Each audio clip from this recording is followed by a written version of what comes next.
What's up, everybody? It's your boy Snack here, and welcome to the first episode of Snack Side Quests. Hit you with the finger guns right off the bat. This is going to be a series where I talk about things that are not specifically gaming related, just other like little nerdy hobbies that I'm picking up, here and there. I really wanted an outlet to kind of talk about my recent comic obsession, so I figured what better format to do that than YouTube. So here we are. If you follow me in Discord, you'll already know that it's been a couple of weeks now where I've just been going to my local comic shop and kind of dabbling into new territories because I'm not really I haven't really been into comics that much. If it wasn't for Coheed, my favorite band and all, they actually have released their new series for their album No World for Tomorrow, and that got me into the comic shop, and then I just kind of started looking around. And it just so happened to be at the time of Marvel's Blood Hunt series. This is kind of taken over for me. It's actually spanning multiple different, issues and characters. They're all getting their own Blood Hunt tie-ins. And from a new comic book guy, I guess, it's been a real fun ride. So yeah, we're going to start off with this week's first poll, I guess. We're still new to this. So this is Blood Hunt 4 Red Man edition. I have not opened it. I just picked this up yesterday, day before. So if you're not familiar with Blood Hunt, basically vampires are taking over the Marvel universe. I don't want to spoil anything because I don't know how these things work, but it's been a really fun time. You're seeing some characters get actually turned into vampires. And that kind of leads into the other half where we get these together here. These Blood Hunt tie-ins come in. So this is Wolverine Blood Hunt 2. Picked that up this week as well. The theme of most of the tie-ins, these characters are kind of off doing their own thing. And you're seeing how the vampire takeover of the world is kind of affecting them. I'm assuming it'll all tie back into a big overarching narrative somewhere down the line. But so far, what I've read of the first issue of the Wolverine, it was a cool little setup.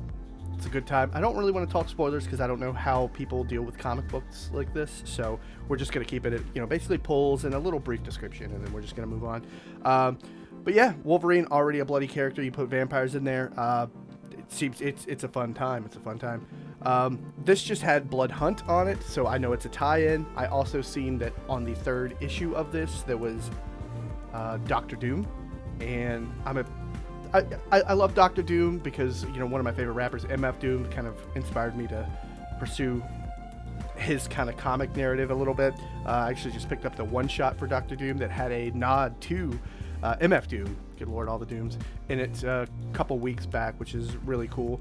I have yet to dive into this. This is Blood Hunters 1.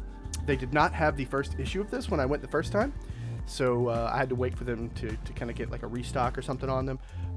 Keeping in theme with the Blood Hunt tie-in, we have Midnight Suns.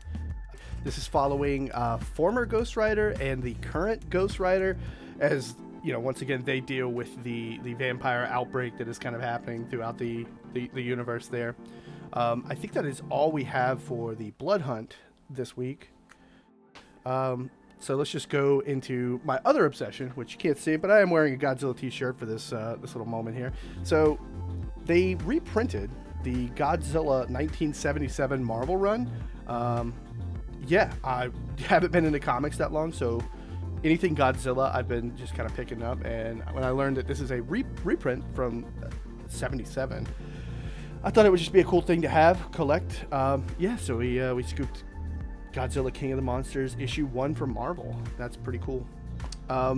Keeping with the Godzilla, I picked up a lot of Godzilla stuff in the last couple of weeks, from Godzilla versus the Justice League to Godzilla versus the Mighty Morphin Power Rangers. I grew up with the Power Rangers, and I did not know that they are currently just running around in comic form. One thing I've learned from comics is if you have something that you remember as a child, any kind of medium is running through comics. Pick a character. I think Creature from the Black Lagoon has got a new current run. Thundercats running through comics. I was joking about it with my buddy when we went to the comic shop the other day, and on the shelf we found a Foo Fighters comic. if it exists, there's probably a comic for it, which is it's cool, I guess. They're always coming up with new stories, new ideas, and I'm glad that I've been just perusing the comic shop to pick up new stuff and just see what's going on. Speaking of just picking up stuff, one of the things I accidentally fell into was a series called I Heart Skull Crusher. My auto blurs trying to kill these things. This was just something I picked up. I think my comic shop had editor's pick or something, staff recommendation, I think is what it was. So I picked it up last week or the week before. Kind of enjoyed what was going on in there. The artist of this is actually the lead writer, if I'm not mistaken, of the new Adventure with Superman that I think is airing over on Adult Swim. I've watched a couple episodes of that. It definitely wasn't for me. Wasn't my taste. But this had some really cool art. The story is just kind of getting started for me. I know we're a couple issues in, but I wanted something to pick up that I wasn't just waiting on monthly or bi-weekly. So this having a couple issues ahead of me was nice. So yeah. And then last on the list we have Helverine. Now this kind of grabbed my eye because of just how absurd it was. It's basically if Wolverine had Ghost Rider powers, and thus the title Helverine. Turns out it's not actually Wolverine that has the powers, it's his son. And I had to go do a whole bunch of comic book research bullshit to get into Wolverine has a son, and yes, he's died, yes, he's back. I don't know. Comic books, it never fucking ends. But Helverine's first issue was a good time. I love some good bloody action, and there was definitely that. I think a head got chomped off by one of the bad guys, which yeah, it's a really cool time. I'm having a lot of fun with the comic book stuff. It is getting expensive. I'm going and dropping about $50 a week on comics, but hey, it's a new avenue, it's a new medium. So, but yeah, that was my comic haul for this week. I'm not sure what exactly I'm going to be doing with the Snack Side Quest channel. I just kind of want to express myself over here on YouTube, kind of just do some more nerdy stuff that's not specifically video games. So yeah, if you're new here, if you don't know who I am, I'm SirSnack. You can catch me streaming over on Twitch.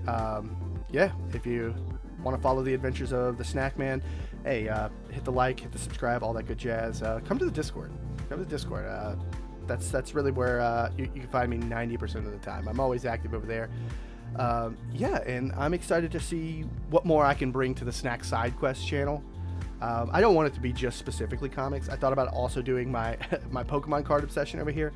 I think my channel's a little too small to break these off into different actual YouTube channels.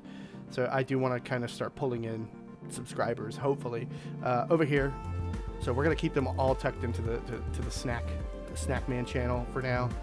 But yeah, I appreciate you guys. If you made it this far, thank you so much, and we'll see you on the next one.